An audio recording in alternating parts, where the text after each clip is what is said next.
المنان الرؤوف الرحيم نستعينه ونستغفره ونتوب إليه ونعوذ بالله من شرور أنفسنا وسيئات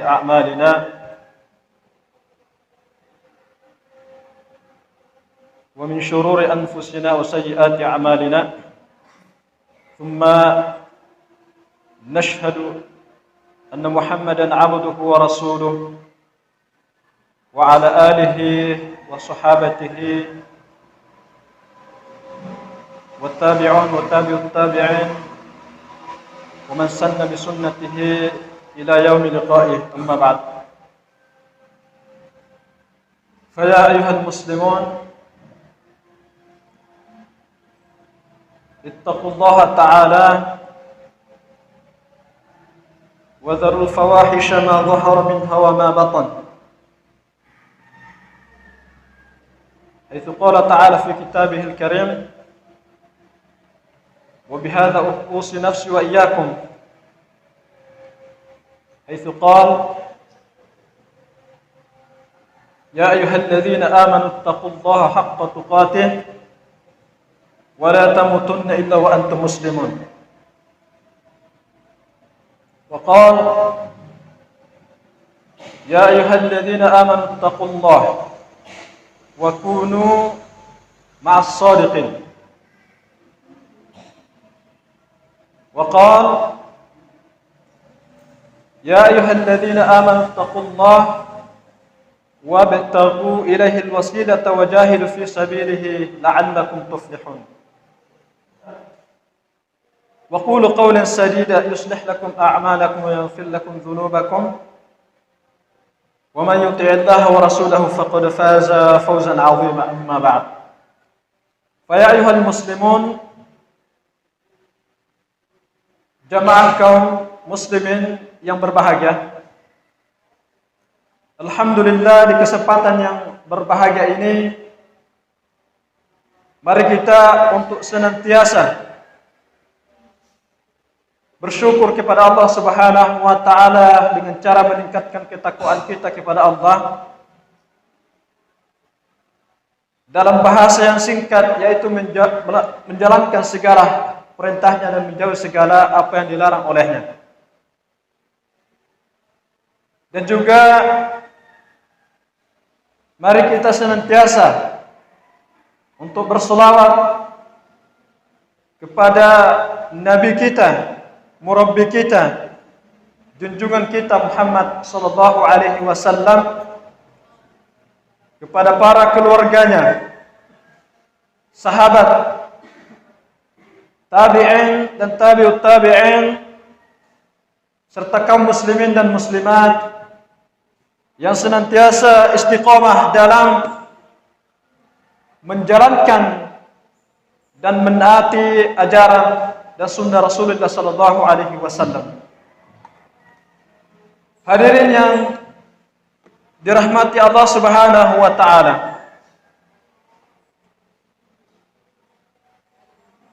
di kesempatan yang berbahagia ini khatib ingin mengangkat satu perkataan yang mana ini lahir daripada pemikiran seorang ulama besar yang tidak diragukan oleh keilmuannya di zamannya. Dan memang beliau ini adalah seorang alim yang terkenal akan nilai-nilai spiritualnya. Dan mengapa saya ingin mengungkapkan tentang perkataan atau hasil renungan daripada itu, ya karena ini sangat relevan bagi kita, khususnya dalam menghadapi perkara-perkara atau bagaimana menyelesaikan persoalan-persoalan yang sifatnya spiritual bagi diri kita. Dan juga ini sangat cocok untuk para thalabul ilmi, dalam menimba ilmu, apa-apa saja yang perlu kita perhatikan dan perlu kita jaga ketika kita sedang dalam masa thalabul ilm. Al-Imam Ibn Qayyim mengatakan bahwa hal yang terpenting adalah memperhatikan hati kita. Tetapi bagaimana jika hati kita ini tergores atau ternoda oleh perkara-perkara maksiat? Maka beliau mengatakan ada 3 metode yang beliau sebut madarus sihah atau ruang lingkup pengobatan.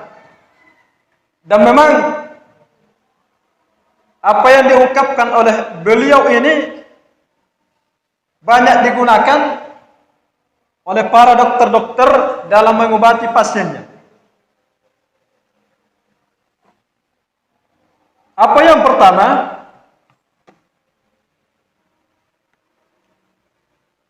Beliau mengatakan bahwa hendaknya kita memperhatikan yang namanya hifdzul quwwah. Menjaga kesehatan kita, fisik dan non-fisik. Menjaga dari apa maksudnya? Yaitu menjaga dari kemaksiatan kepada Allah Subhanahu wa taala. Dengan cara apa? Dengan cara melakukan ibadah atau amal-amal soleh yang memang itu akan mendatangkan nilai-nilai positif dalam kehidupan kita, di samping mendatangkan nilai-nilai pahala di sisi Allah Subhanahu wa taala. Karena ini banyak membuktikan bahwa orang yang menjaga fisiknya, baik itu matanya, telinganya, tangannya, kakinya, mulutnya dari hal-hal yang bermaksiat, hal-hal yang berbau maksiat ataupun menghantarkan kepada kemaksiatan, maka dia akan memperoleh manfaat yang luar biasa besarnya. Dan salah satu yang bisa kita jadikan contoh di sini, dan ini saya kisahkan kepada para santri, bahwa ada seorang ulama yang berumur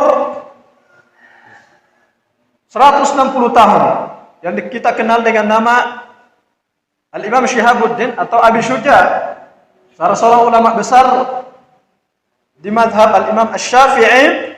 Ya, dia mampu berumur 160 tahun.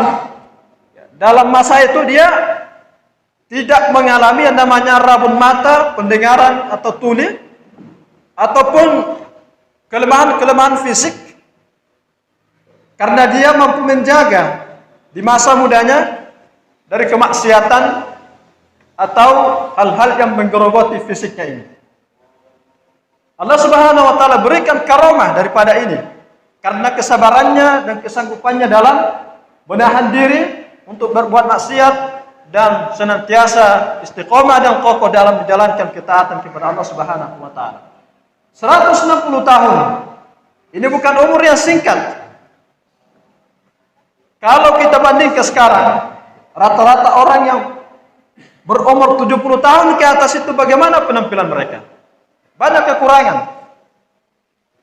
Tetapi seorang ulama ini membuktikan bahwa dengan ketaatan kepada Allah Subhanahu wa taala, hifdzul quwwah, menjaga kekuatan ini, ya, dengan cara beribadah kepada Allah dan menjauhi segala maksiatnya, Allah memberikan kekuasaannya berupa kesehatan yang luar biasa sampai kemudian beliau wafat di umur 160 tahun dalam kondisi fisik yang sehat, bugar. Kemudian yang kedua adalah al-himyatu 'anil mu'dhi. Menjaga hati kita ini dari penyakit atau sarana dosa.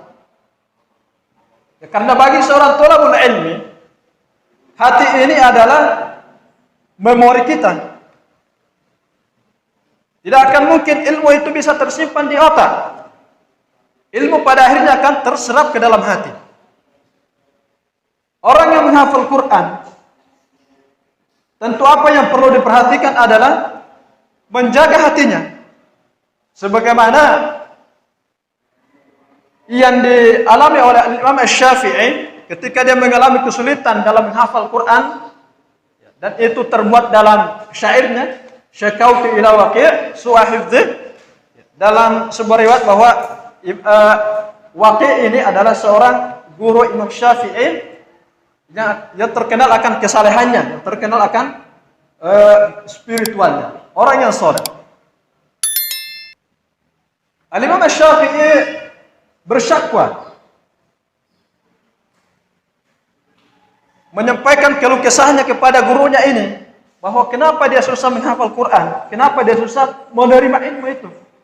Ya, hanya karena dia melihat betis hanya sesingkat saja. Begitu singkatnya tetapi mampu mempengaruhi keilmuan dan hafalan Al-Imam Asy-Syafi'i. Sehingga apa yang dianjurkan oleh beliau, bahwa antum harus meninggalkan maksiat. Jaga hatimu ini dari pengaruh noda-noda hitam, dari pengaruh kemaksiatan. Sehingga dengan cara seperti ini, keilmuannya antum, hafalan antum akan terjaga. Dan itu sudah dibuktikan oleh para alim ulama kita, para salafus saleh, ya, bagaimana kemudian karya-karyanya yang tidak hancur, tidak luput, tidak tergerus oleh zaman, dan itu masih kita pelajari sampai sekarang. Itu karena apa? Ya, karena mereka mampu menghafal ilmu ini, kemudian menjaganya, sehingga Allah Subhanahu wa taala menjaga keilmuan mereka, karya-karya mereka untuk sampai kepada kita. Dan itu kita pelajari dan memang kita kaji sampai sekarang. Ini merupakan karunia yang Allah berikan kepada mereka karena keistiqomahan dan ketaatan mereka dalam menjauhi larangan Allah Subhanahu wa taala. Kemudian yang terakhir, istifragu 'anil mawadil fasidah. Menjauhkan atau membersihkan hati kita ini dari hal-hal yang merusak. Membersihkan hati kita ini, diri kita ini dari lingkungan atau perbuatan-perbuatan maksiat yang dapat menodai hati kita. Ya, kalau kita ibaratkan dengan thalabul ilmi, ya, maka kita harus berpindah ke tempat yang dapat mengantarkan kita fokus kepada hal-hal yang mengantarkan kita fokus menimba ilmu. Ya. Sehingga kita tidak sibuk dengan lingkungan yang senantiasa mengajak kepada baik itu hal-hal yang tafih, hal-hal yang tidak bermanfaat, lebih-lebih kepada hal-hal yang berbau maksiat. Itu harus dan memang sebuah kewajiban kalau kita mau fokus dalam menimba ilmu. Jauhi lingkungan yang dapat merusak kita. Termasuk kalau kita tetap ingin menjaga bahwa iman kita ini tetap stabil, ya, tidak tergerus oleh kemaksiatan, maka kita harus meninggalkan lingkungan yang dapat menjerumuskan kita ke dalam hal-hal yang berbau maksiat.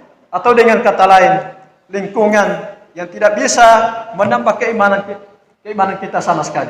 Maka kita harus berhijrah dari itu, supaya kita terjaga dari hal-hal yang tidak kita inginkan, dan tetap bisa menjalankan ajaran-ajaran Allah Subhanahu wa taala dengan baik dan konsisten. Kalau kita memampukan hal yang seperti itu. Nah, jemaah sekalian yang dirahmati Allah Subhanahu wa taala. Tetapi perlu diingat bahwa awal mula hijrahnya kita ini memang tidak mudah.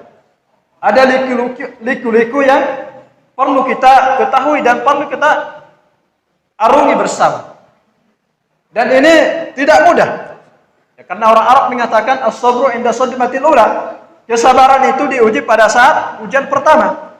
Kalau kita lolos dari itu, maka ujian-ujian berikutnya akan kita lalui dengan mudah, insya Allah. Tetapi kalau kita mampu bersabar, kita mampu melewati kesulitan dan kesukaran ini, lalu kemudian kita bersabar, maka Allah Subhanahu wa taala mengatakan, "Walladzina jahadu fina lanahdiyannahum subulana wa innallaha lama'al muhsinin." Dan orang-orang yang berjuang bersungguh-sungguh dalam mencari keridhaan kami, lanahdiyannahum subulana, maka benar-benar akan kami berikan kepada mereka hidayah dalam mencapai jalan-jalan kami. Wa innallaha lama'al muslimin, dan sesungguhnya Allah benar-benar beserta orang yang berbuat kebaikan. Orang yang menimba ilmu, bersungguh-sungguh melewati kesulitan dan kesukaran, lalu kemudian bersabar, maka Allah Subhanahu wa taala akan bukakan baginya pintu-pintu menuju kesuksesan. Orang yang berusaha hijrah dari masa lalunya memang tidak mudah dan sulit, tetapi kemudian dia mampu bersabar sehingga Allah Subhanahu wa taala memberikan hidayah kepada mereka, hidayah kepada dia, untuk kemudian dia bisa merasakan nikmatnya keimanan setelah hijrah, nikmatnya ketaatan tanpa melakukan kemaksiatan.